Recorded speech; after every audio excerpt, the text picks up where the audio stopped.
Hey guys, welcome. So in this video, I'm going to show you how you can clear cache in Google Chrome.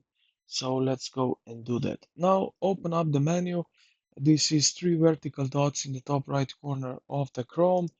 Then select delete browsing data. So you have here shortcut Control Shift Delete if it works for you.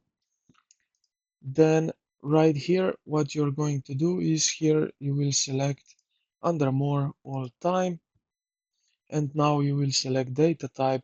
Uh, so I will go with uh, cached image and files and download history.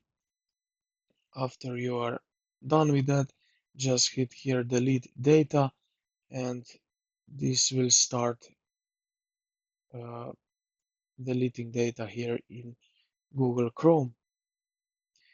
And that's basically it. So I hope this video helped you out. If you did, consider to like the video and subscribe to the channel.